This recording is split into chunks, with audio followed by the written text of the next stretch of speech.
re-envisioned Community Advisory Board. Trust can be broken overnight, but trust can't be built overnight. And there is a long history of mistrust with the police with some communities in Fort Worth. And that's something we've been working on for a long time. And I want to thank the officers that are going out there every single day doing the job really well, professionally, treating people with dignity and respect. And I also want to thank the community members that have been invested in the conversations that have helped us progress with our training. We now have some of the best policies you're going to find anywhere. The expert panel that just came and reviewed us helped us out with some of our policies, commended us on what we had, such as our de-escalation policies, our duty to intervene and report policies, policies on procedural justice, and the way they're all integrated into our training now. And it's not just a training class for each one of the topics, it's interwoven into what we're doing. We're working to get it interwoven into our culture. Without the community's assistance, that's very difficult to do. Also at our academy, we have a less militaristic, more learning environment style. We're able to have conversations with our recruits. We encourage civil discourse, as Councilmember Beck mentioned earlier. And we've expanded on a lot of our community-based programs as well. After you got everyone to vote against the civilian one, you came up with a bright idea of making one that you get to control. Come on, man. Comment, I don't have a question for the chief, but I think it is a slap in the face that members of color on this council will have been strategically left out of this process. I see people who are well-meaning people, but who know very little about actual city processes. There are no votes to influence a change in this, and so you will not see me publicly lamenting, but I know game when I see it, and it is unfortunate that the wishes of the people, the Race and Culture Task Force who called for an oversight committee, that has been ignored. I just want that in the... Good afternoon, Mayor and Council. Thank you very much, ACM Washington, for that presentation. I'm excited to be here today. I appreciate so much the opportunity to come here and be able to tell you about this re-envisioned Community Advisory Board. Trust can be broken overnight, but trust can't be built overnight. And there is a long history of mistrust with the police with some communities in Fort Worth. And that's something we've been working on for a long time. And I want to thank the officers that are going out there every single day doing the job really well, professionally, treating people with dignity and respect. And I also want to thank the community members that have been invested in the conversations that have helped us progress with our training. We now have some of the best policies you're going to find anywhere. The expert panel that just came and reviewed us helped us out with some of our policies, commended us on what we had, such as our de-escalation policies, our duty to intervene and report policies, policies on procedural justice, and the way they're all integrated into our training now. And it's not just a training class for each one of the topics, it's interwoven into what we're doing. We're working to get it interwoven into our culture. Without the community's assistance, that's very difficult to do. Also at our academy, we have a less militaristic, more learning environment style. We're able to have conversations with our recruits. We encourage civil discourse, as Councilmember Beck mentioned earlier. And we've expanded on a lot of our community-based programs as well. Let's get right into this, though. I think you're going to use... Sure.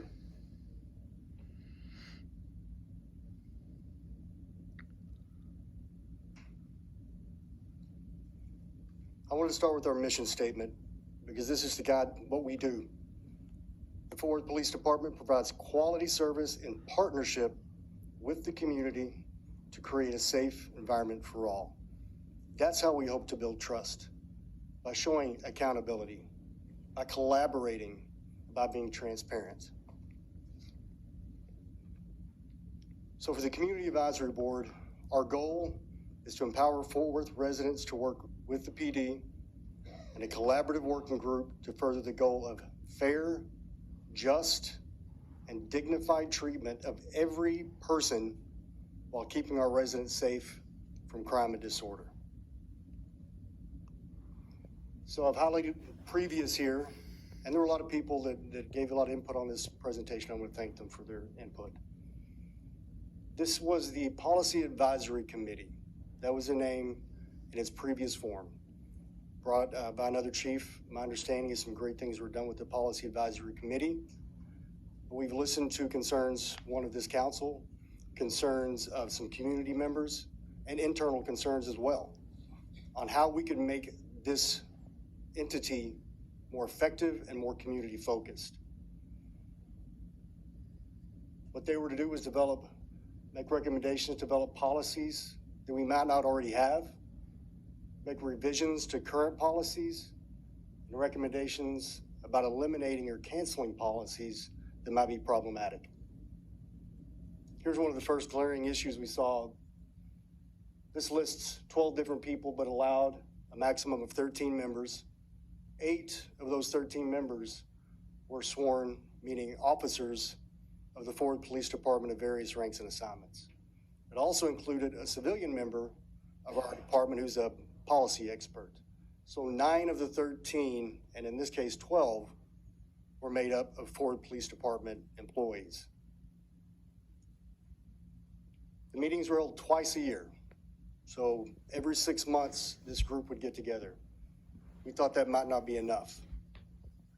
They had a chair that presided over the meetings, and it even said here that they could cancel the meetings if there was no agenda. Well, if you're only meeting every 6 months, it's highly unlikely there will not be an agenda to talk about.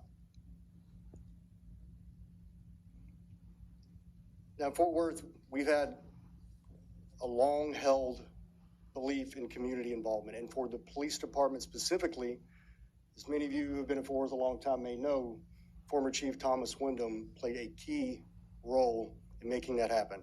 Many of the community-based programs we have right now were brought by him. Continuing with that belief in the power of engagement with the community, though we're doing all the things that we are, after talking with the community, we understood, there was even a greater need for direct communication and recommendations from the community. We realized there was a need to give even more of a voice to the community when it comes to our policies, our practices, and our procedures. Hence, the Community Advisory Board was created.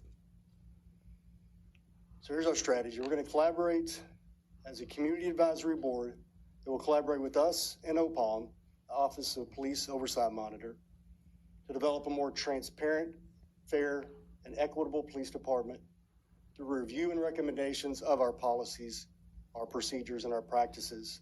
I felt it was important to include practices because, as we know from the expert panel that came and spoke about the review of our policies, they said our policies are great. What we need to be doing is making sure the policies are being followed in practice. The duties for the Community Advisory Board. So we want them to review and understand our policies and procedures, give them a peek behind the curtain, if you will, what we have.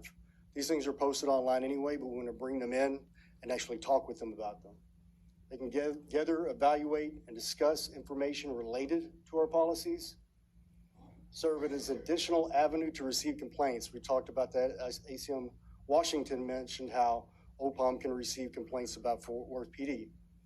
This group will be able to do the same thing and either forward it to us or OPOM, whichever they prefer.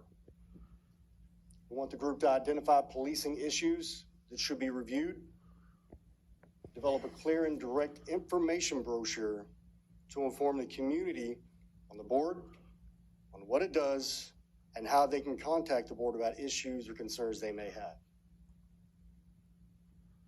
The board, the CAB, the Community Advisory Board, will provide updates and place those updates on the city's website and our website as well in the interest of transparency.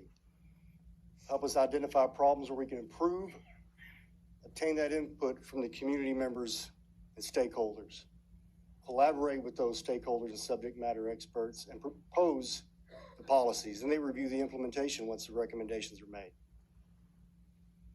So we had a max of 13 members on the prior board. We're looking at a maximum of 19 members. And the reason we're doing that, when we started looking at the various areas where we're hearing concerns from the community about policing, it covers a broad range. We want to make sure we leave that number larger, not too large, that the number is too cumbersome for any kind of civil discourse, but big enough that we cover our bases. Want a diverse array of individuals from a cross-section of the Fort Worth community. People who will come tell us what we need to hear, not maybe what we want to hear. People who will be honest with us, people who will be direct with us. We're not looking for people who are going to come to us and tell us we're doing everything right and everything's rosy. We're looking for people who will be direct and honest. Some of the areas, civic and social service organizations, business and economic development to reach those business owners and the business community in Fort Worth who also has a stake when it comes to public safety. Faith leaders who have a voice in the community, and then youth and education, which is always important when it comes to public safety. This is the most exciting part of the presentation for me, and not all of the members who have committed were able to attend today because of prior commitments, and frankly, some had to leave because they were here, but as happens with meetings, they go long and they had to leave. But I do want to recognize all who agreed to be on the board, and specifically recognize those who are here in attendance.